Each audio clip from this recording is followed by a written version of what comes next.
If I had little ones, they would be walking up to that memorial and they would know, look, there he or she is. What do you think about it? Show them the wealth and the strength that was there to build those buildings. We need to know our history, the good, the bad, and the ugly. It's American history.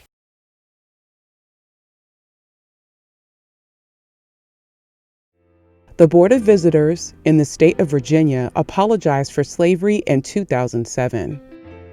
Students at the University of Virginia felt the apology and the small plaque was not enough. The president of the university at the time set up a president's commission to study and also plan a memorial to give honor to the enslaved laborers who built the university. Dr. Shelley Murphy is the Descendant Project researcher. It is her job to research and locate descendants of the enslaved laborers who helped to build the University of Virginia, located in Charlottesville. Shelley was given a list of names and dates for about 2,000 people from 1817 to 1866, which some enslaved individuals have only a first name, a few have surnames, others had slave owners. Unfortunately, there are no locations as to where the slave owner and enslaved individuals lived. We're talking about brick masons. We're talking about carpenters, painters, washers, so it's not going to be the typical image that we think of. These people built buildings that are still standing today. I think about people that pass or even work at the university, African Americans specifically, not knowing that they could be brushing up one of those brick buildings, not knowing that their ancestor could have been the one that had built that brick or walked down that path.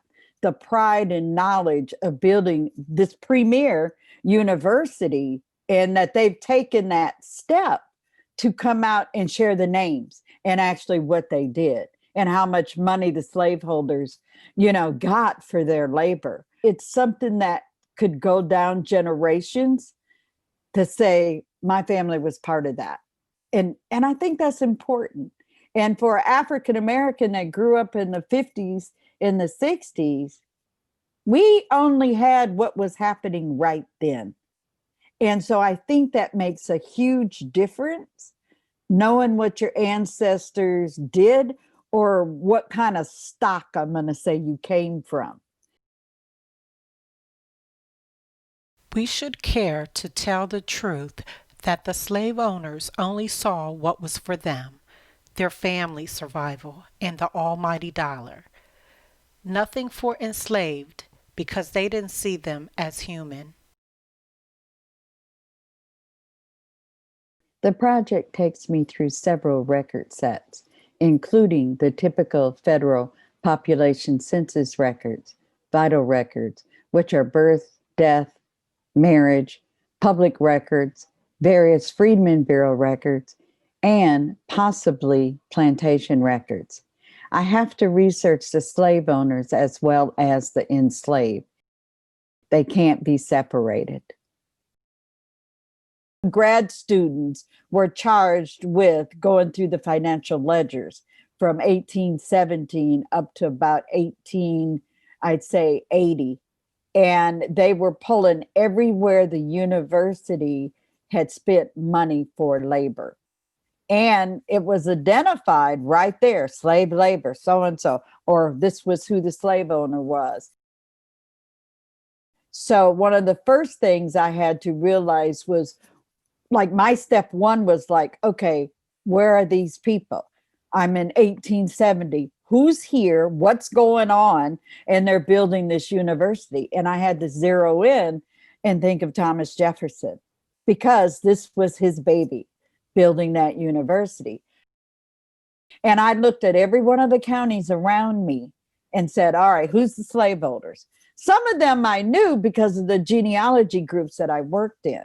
So my process first and foremost is know the community, know what counties or city you're dealing with, and then go find out what the resources are. And I had to figure out which one would associate with Jefferson most closely because he was the most prominent person around here. Even though we got two other presidents, he was the one right directly in and building of the university. So I just figured all these people, the other slaveholders, had to be just friends of TJ.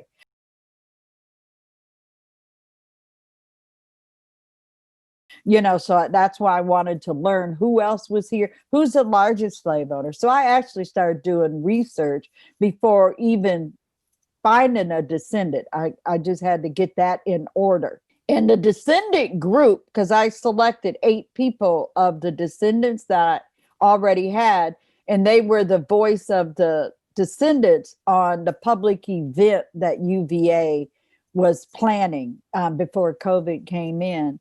And so I consulted with them, got input from them, and they're there to support me now and help find more descendants and be there as a resource. Well, number one, I specifically am researching Central Virginia counties. That's the county of Albemarle, Buckingham, Greene, Fluvanna, Louisa, and Nelson. I sometimes go also into Culpeper and Madison. And the reason I say it that way is because as I'm researching these families, some of the children might have went into another county. So I specifically, because I'm kind of on a time frame, is that I have a couple more years to do this research. And I want them to make sure they have some contact with the Central Virginia counties, because remember, that's where Thomas Jefferson is at, and he's building this university. And then they can fill out the intake form. I usually will have questions and have a conversation or go through email with them or even set up a Zoom meeting with them from the beginning. Because if they're not in these counties, or if their folks didn't come from these counties, for us to be able to back in, then there's no need for me to do that type of research, because I know they're rooting out of here, because I can give you day and time and place of where they're at when they were enslaved and being a laborer at UVA. So I search the information that comes. If they say, yes, I had people in one of these counties, I actually go search through my list and see if any of the surnames are ringing a bell. And then once I look through there and say there is a possible connection, and then I set up a meeting with them to walk through the intake form to make sure I know what they have. And that helps lessen some of the research I'm doing, because I don't want to repeat what's already done and documented. I want to spend my time going directly to the resources and records that I have in order to connect. 1940 census, I rarely get there. I have to settle what happened first, where I have the enslaved labor in a location, because somebody that's in 1940 in one of the same counties doesn't mean it's the same family. Then if they do, again, we're going to add them. We do the research. I'm going to add them to the list of descendants, which gets information from UVA and also the descendant group that is up. And so the descendant group will keep them informed on any updates or activities the university is doing, so they have one place to contact through them. So when you're looking in these special collections, you're not looking necessarily at something somebody typed up 30, 40, 50 years ago. You are looking at the exact thing. So I'm going through letters. I'm going through inventory sheets, bill of sales. I'm going through settling accounts. This is another emotional thing when I'm seeing that they're settling accounts and they're using the slaves to pay the debt off and selling them for their pleasure, for them. A gentleman, and his name is Ned, and sometimes he's called Edward.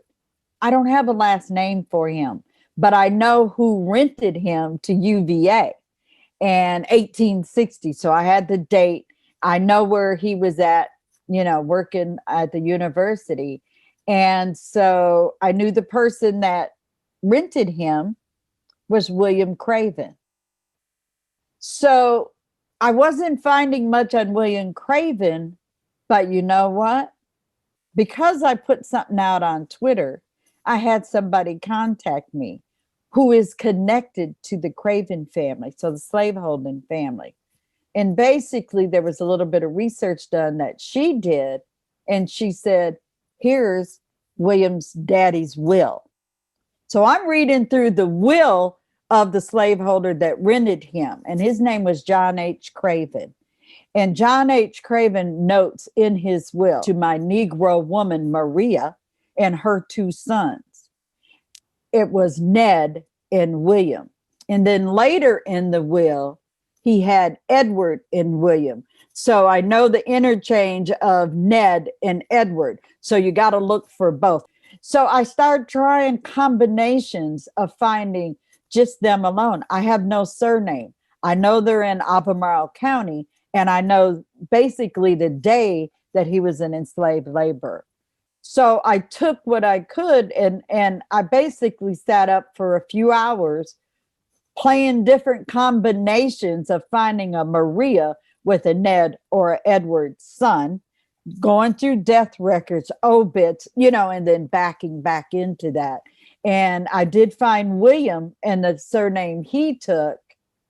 And then I realized, hello, let's go find and see if Ned, AKA Edward, did the same thing. And he did. But it took hours to go through with different combinations. Number one, how many Black Neds are in Albemarle County? Nothing else.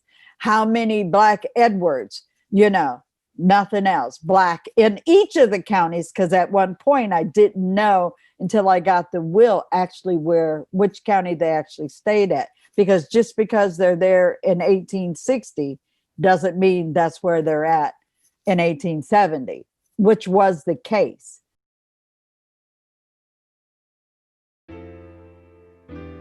People in the United States and maybe the world might think they have an understanding about slavery, but they really don't. You go by what is told to you, what you see in a movie or buy in a book to read. Until you dig into the lives and the records, I'm sure you don't get the full picture of the horrid actions of what the enslaved and free people of color had to live through. Some of what we are still living through today.